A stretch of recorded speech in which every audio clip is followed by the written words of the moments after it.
Baik, assalamualaikum warahmatullahi wabarakatuh.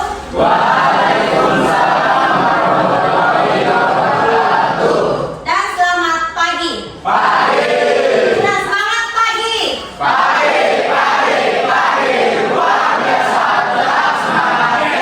Oke, sebelum lanjut ke materi, alangkah baiknya kita berdoa dulu. Oke, ketua kelas pimpin doa terlebih dahulu. Mari teman-teman, sebelum kita mulai pelajaran, mari kita berdoa menurut agama dan kepercayaan masing-masing. Doa dimulai.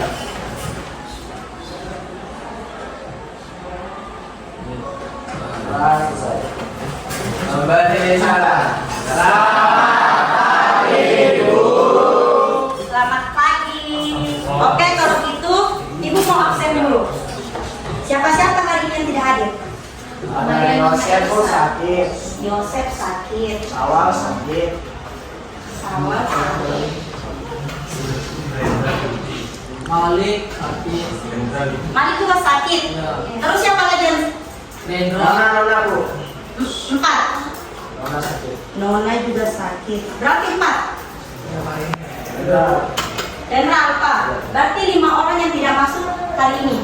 5 orang ya? Oke. Mari kita doakan teman kalian, mudah-mudahan teman kalian cepat. Oke, yang akan kita pelajari hari ini yaitu pengoperasian, pengaplikasian dan kolaborasi perangkat kecerdasan artifisial. Ada yang tahu kecerdasan artifisial itu? Ya, AI. Kecerdasan artifisial atau AI. Ada yang tahu? Tapi sebelum kalian masuk di situ, Ibu mau membacakan dulu tujuan pembelajaran. Jadi ini tujuan pembelajaran ini. Setelah kalian mengikuti pembelajaran, kalian diharapkan mampu mengaplikasikan keempat ini. Jadi yang pertama, kalian harus mampu menjelaskan konsep dasar pengoperasian perangkat kecerdasan artifisial.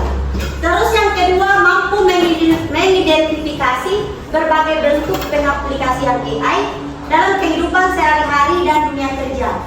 Tahu kan mengidentifikasi? Apa itu mengidentifikasi? Mengenali. Terus apa lagi? Berarti nanti kalian harus tahu apa yang kalian sudah pelajari. Kalian harus tahu mengidentifikasi. Oh, ini yang sudah pelajari. Ya? Paham ya? Oke. Terus yang ketiga, mengoperasikan aplikasi atau alat berbasis AI sederhana. Jadi kalian nanti setiap kelompok setidaknya harus ada satu AI yang kalian bisa gunakan. Ya? Oke, terus yang keempat, berkolaborasi dalam kelompok untuk merancang solusi kreatif dengan memanfaatkan teknologi AI. Oke, dari sini coba perhatikan di sebelah sini. Gambar apa yang kalian lihat? Ini gambar apa sih yang ini? ChatGPT itu apa? AI. Biasanya pernah nggak kalian menggunakan ChatGPT? Biasanya kalian gunakan ChatGPT untuk apa? Belajar. Oke, untuk belajar, untuk mengerjakan tugas. Terus apa lagi? Apa? Memecahkan masalah. Oke, memecahkan masalah. Kalau ini pernah nggak gunakan ini? Ini apa ini? Oke, bertransfer. Biasanya kalian apa yang kalian transfer? Oke. Biasanya kalian sering menggunakan bahasa Inggris. Iya. Dan bahasa lain juga bisa. Iya kan? Kalau gambar yang ini gambar apa ini? Gambar orang sedang apa? Tes apa? Oke. Ini namanya tes unlock di HP. Biasanya kan keamanan di HP kalian ada kan yang menggunakan tes unlock kan? Itu termasuk AI enggak? Ya, itu termasuk AI. Berarti ketiga ini sering kalian gunakan ya? Sering? Oke. Kalau di gambar di samping ini bisa paham enggak tentang apa itu? Dari yang kalian lihat dari gambar itu, anggap lihat kecerdasan artifisial. Jadi kecerdasan artifisial itu bisa ke semua, bisa ke pendidikan, bisa kan? Bisa ke pendidikan, bisa kesehatan, hiburan, bisnis dan UMKM. Bahkan ada lagi satu bisa juga ke otomotif. Paham ya? Oke, sebelum ini Ibu mau perlihatkan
AI juga banyak digunakan pada berbagai aplikasi loh. Contohnya fitur Deepface pada Facebook yang mampu mengenali wajah yang ada di dalam foto. Gambar foto juga menggunakan AI agar dapat menyesuaikan dengan bentuk wajah. Kalau kalian terbiasa nonton atau melihat K-pop misalnya, akan muncul rekomendasi konten yang enggak jauh-jauh dari K-pop. Bukan hanya di media sosial, rekomendasi musik atau film di aplikasi streaming, dan produk e-commerce, rekomendasi dari Google Assistant, Siri, juga menggunakan AI yang terdiri dari menyesuaikan dengan aplikasi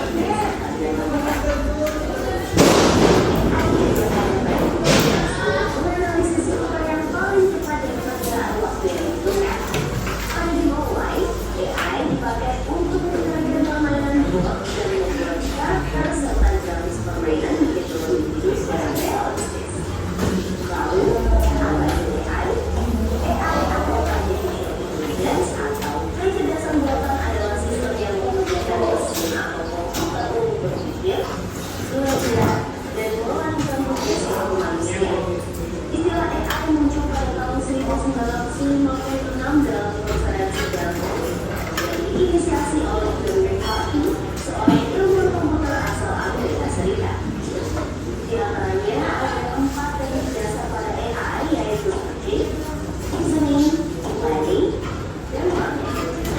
Searching adalah teknik menemukan langkah-langkah yang sistematis untuk mencapai suatu tujuan atau solusi.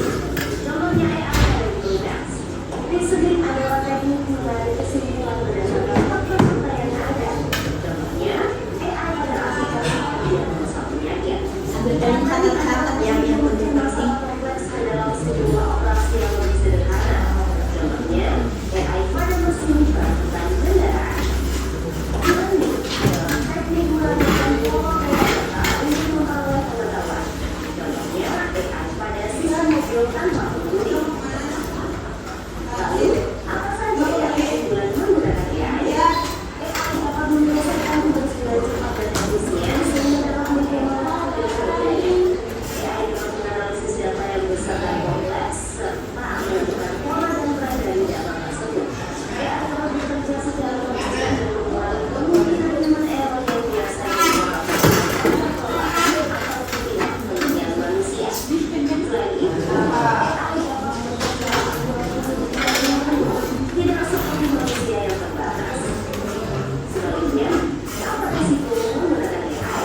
Kecerdasan artifisial adalah cabang ilmu komputer yang berfokus pada pembuatan sistem atau mesin yang meniru cara berpikir, belajar dan mengambil keputusan seperti manusia. Jadi AI itu tidak ada kaitannya kalau dia tidak ikut. Jadi yang mana yang lebih pintar, AI atau manusia? AI? Manusia. Oke, manusia. Kalau AI lebih pintar dari kita, dia dihapus datanya, bisa hilang ingatannya. Kalau kalian, misalnya nih, kalian jalan-jalan, ada pengalaman, itu tidak bakal bisa dihapus. Iya, tidak bisa dihapus. Karena kan pengalaman kalian, entah itu menyenangkan, buruk, ini itu pengalaman.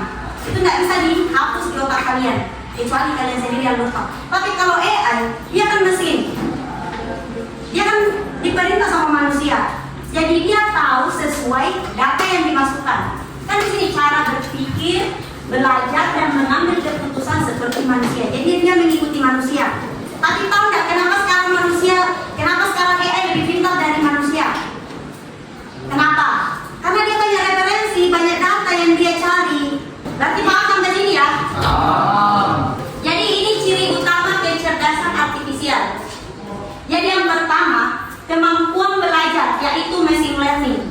Kan yang kalian gunakan sekarang mesin kan? HP kalian termasuk mesin nggak? Oke. Menggunakan machine learning, kecerdasan artifisial bisa memperbaiki kinerjanya berdasarkan pengalaman dan data baru. Jadi dia terus mencari data. Setiap kalian mencari sesuatu, dia belajar juga dari situ. Jadi pada saat dia menggunakan data, ada orang yang mencari tentang apapun itu, dia ambil data dari yang sebelumnya. Karena kan sudah dapat data, pengalaman atau data baru. Terus yang kedua, pemrosesan bahasa alami, yaitu NLP. Kecerdasan artifisial bisa memahami dan merespon bahasa manusia. Contohnya chatbot. Tahu kan chatbot? Tahu nggak chatbot? Tahu. Pernah nggak kalian belanja online, terus kalian chat tokonya, terus ada nggak langsung yang pas kita sudah chat langsung muncul balasan sendiri? Tahu kan? Itu namanya chatbot. Jadi chatbot itu bekerja 24 jam. Tidak terbatas kan?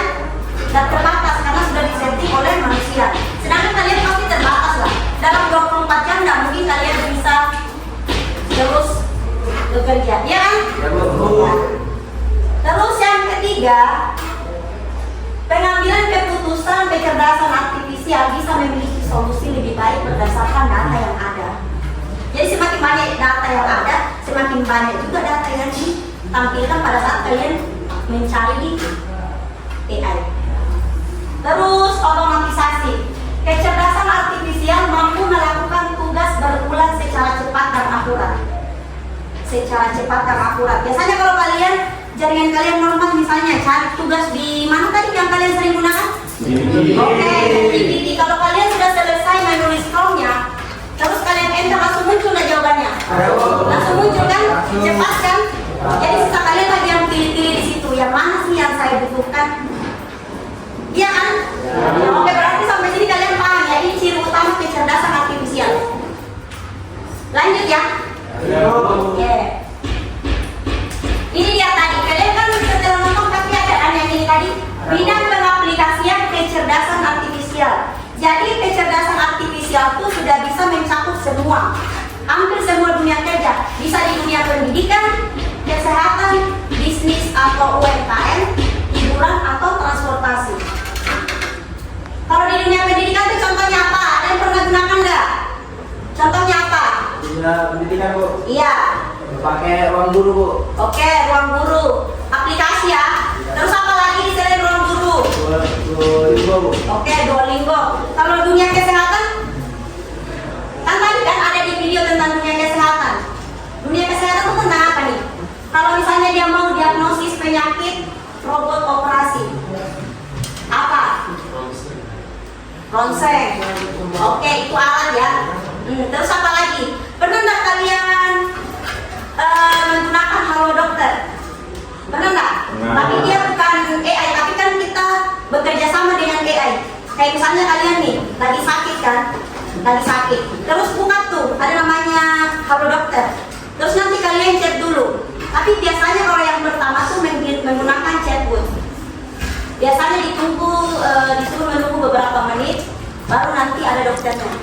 Kalau kalian berbayar lebih mudah, jadi kalian bisa tanyakan di situ. Oh, saya lagi sakit, ciri-cirinya sakit kepala, pusing, puyeng, apa segala macam, nanti dideteksi sudah dari situ. Terus kalau di dunia bisnis, ini tadi yang dunia bisnis nih, atau UMKM, chatbot pelanggan. Kan kalian bisa juga berjualan online kan? Ya, Bisa, kalian bisa berjualan juga melalui Shopee, TikTok Shop, apalagi? Oke, Tokopedia, apalagi? Lazada, banyak kan? Banyak. Terus yang keempat, hiburan. Hiburan ini ada game cerdas, ada rekomendasi musik dan film. Mungkin kalian pernah menggunakan Netflix. Pernah nggak? Terus kalau misalnya kalau musik, biasanya kalian menggunakan aplikasi yang Spotify. Terus apa lagi? YouTube musik. Ini tugas kalian. Ibu pakai kelompok dulu ya. Ini kelompok 1, 2, 3, 4, 5. Jadi kelompok 1, ini kan ada 5. Ada 5 studi kasus kan? Coba perhatikan dulu, ada 5 studi kasus. Di sini ada bagaimana AI membantu pendidikan. Jadi kelompok 1 tentang pendidikan. Harus ada AI yang kalian manfaatkan setidaknya 1 aplikasi atau bisa lebih. Terus yang kelompok 2, bagaimana AI mendukung UMKM. Terus yang ketiga, bagaimana AI dipakai di kesehatan, bagaimana AI dipakai di hiburan, dan bagaimana AI dipakai di transportasi. Bisa ya? Bisa. Oke, sebelumnya ibu mau bagikan LKPD. Sudah tulis kan? Sudah tulis masing-masing studi kasusnya? Sudah ya? Tulis nama kelompok kalian, baru tulis jawaban kalian.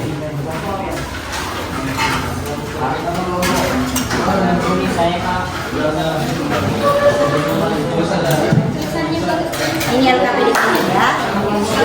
Kerjakan diskusi bersama.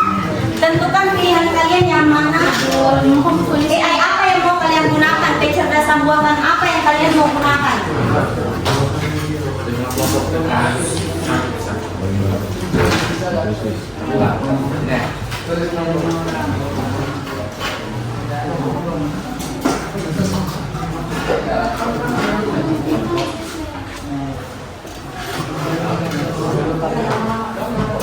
Nanti boleh tambah kalau nggak bisa. Boleh, kalian bisa tambah-tambah sambil menjawab ya KPD. Siap, Bu.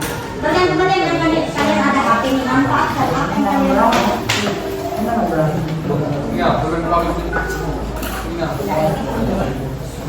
Oke, ini saya. Apa tadi? Apa judulnya? Jawabnya ini. Judulnya tadi apa? Tulis sama kelompok kalian ya. Mana kelompok kalian? Tulis. Karena berdiskusi kalian mau menggunakan apa sih? Minimal 1 ya. Jadi setidaknya harus ada 1. Misalnya di dunia pendidikan tadi ada teman kalian yang menjawab ruang guru, Duolingo bisa. Nanti kalian diskusikan tentang itu baru jelaskan di atas. Tulis sama kelompok ya.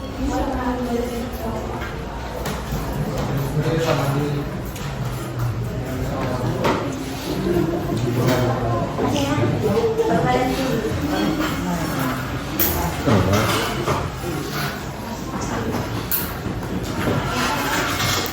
Ada yang mau ditanyakan? Tulis sama kelompok ya.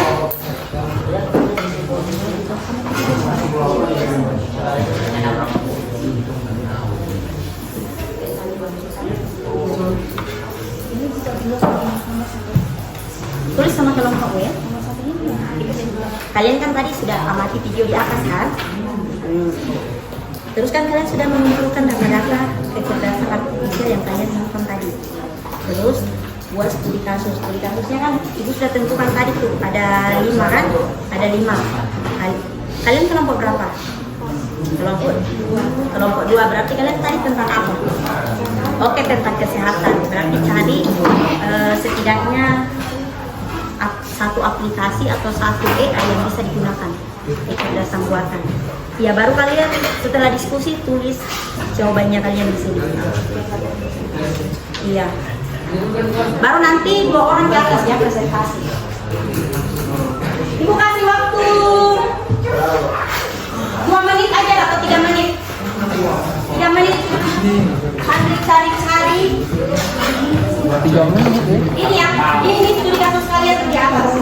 Sesuai kelompoknya, kelompok 1 tentang pendidikan, kelompok 2 UMKM dan seterusnya.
Beda kelompok kamu. Oke, 1 orang aja begitu. Kamu tentang apa? Ada sini yo. Tentang Sini bro. Tentang apa tadi? Ayo, boy. Tentang apa tuh bro? Di antara ini. gimana sih cara AI mendukung UMKM? Oke. Kita ambil contoh dari chatbot. Chatbot atau Menghadap ke teman-teman. Ini dia. Abang ganteng ini. chatbot atau e-commerce. Sebuah toko online menggunakan chatbot bertenaga AI untuk menangani pertanyaan pelanggan secara otomatis 24 jam. Chatbot ini dapat menjawab pertanyaan umum seperti status pesanan, ketersediaan produk, atau kebijakan pengambilan barang dengan natural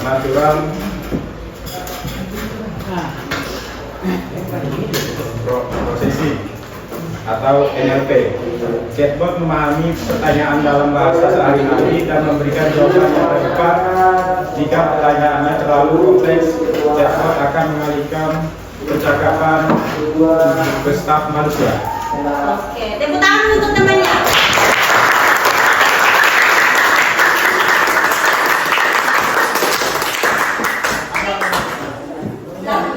Makasih Dio.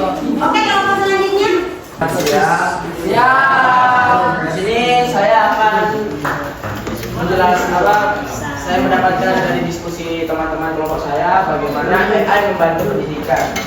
Data-data kecerdasan buatan pendidikan terdapat pada aplikasi belajar cerdas, ada koreksi otomatis ujian, chatbot, visual, analisis gaya belajar siswa. Nah, hasil diskusi dari kelompok saya berupa tentang aplikasi Duolingo. Duolingo sebuah aplikasi pembelajaran bahasa menggunakan AI untuk menyesuaikan kurikulum lanjut secara individu. AI menganalisis performa pengguna, melacak kesalahan yang sering dibuat dan menyesuaikan latihan atau kuis berikutnya untuk memperkuat pemahaman pada area yang lemah. Misalnya, jika seorang pengguna sering salah dalam menggunakan kata kerja to be dalam bahasa Inggris, AI akan menyisipkan lebih baik. Nah, kesimpulan dari kelompok saya, kecerdasan adalah teknologi yang membuat mesin mampu berpikir, belajar, dan mengambil keputusan seperti manusia. Sekian, terima kasih. Sama-sama. Nanti yang lainnya dikumpul ke ibu ya. Ya, Bu. Nanti yang lainnya dikumpul ke ibu. Setelah ini, kemarin kan sudah belajar nih tentang AI. Ya, Bu. Sudah kan? Ya. Lalu, buka HP kalian, thesis atau Waygrow. Ini barcode-nya atau masukkan kodenya. Udah?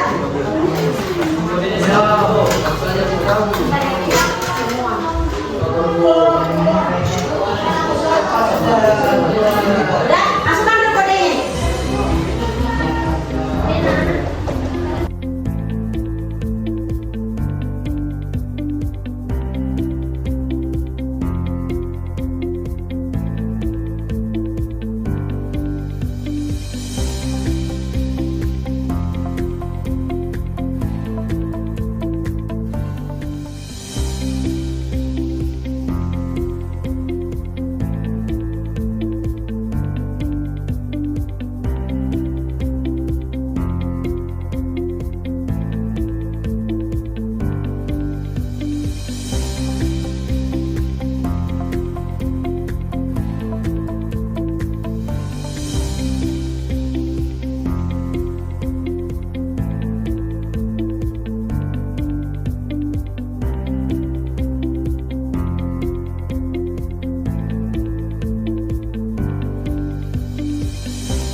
Siapa itu?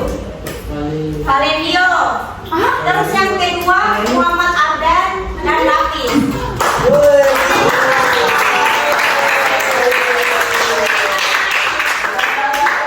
Oke, kalau gitu adalah satu perwakilan yang bisa menyimpulkan dari pelajaran hari ini. Oke, satu orang siapa yang mau?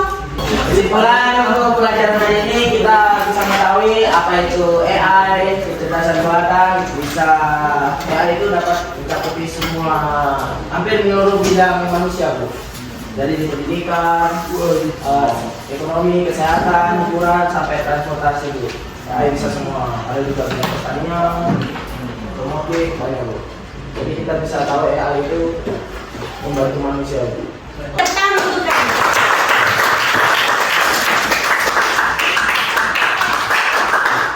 Di era 4.0 ini, di mana AI serba canggih, AI ini pertama dapat memudahkan kita, membantu kita, dan mencakup semua bidang kan, baik di bidang pendidikan, pertanian, otomotif, dan lain-lain. Intinya banyak lah.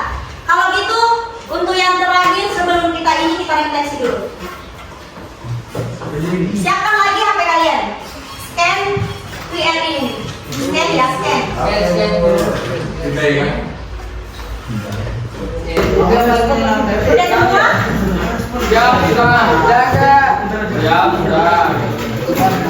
Yang lain?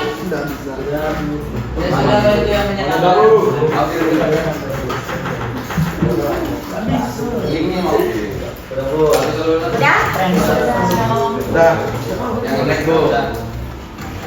Oke, jadi pertanyaannya apa yang kalian rasakan setelah mengikuti pembelajaran hari ini? Menyenangkan, sangat menyenangkan, senang, oke, seru, asik, apa lagi? Saya tuh yang Oke, sudah semua ya? Belum. Sudah ya? Belum, Bu. 2 menit lagi namanya. Sudah. 2 menit. Oke, mendapatkan ilmu. Berarti sudah ya? Sudah. Oke, sebelum Ibu tutup, Ibu akan membahas materi yang akan dipelajari selanjutnya. Jadi materi yang akan kita pelajari selanjutnya itu tentang prom. Tahu kan prom? Tahu. Apa itu prom? Program, Bu. Prom, bukan program. Jadi prom itu bagaimana cara menuliskan kalian misalnya mau mengetik di ya kan? Jadi kalian itu namanya prom. Tapi di pelajaran selanjutnya aja Coding kan itu? kita lanjutkan ya tentang coding. Oke, kalau gitu karena waktunya sudah habis, ketua kelasnya memimpin doa dulu. Ya, pimpin doa. Sebelum kita mengakhiri pelajaran Islam ini, kita berdoa menurut agama dan kepercayaan masing-masing. Berdoa.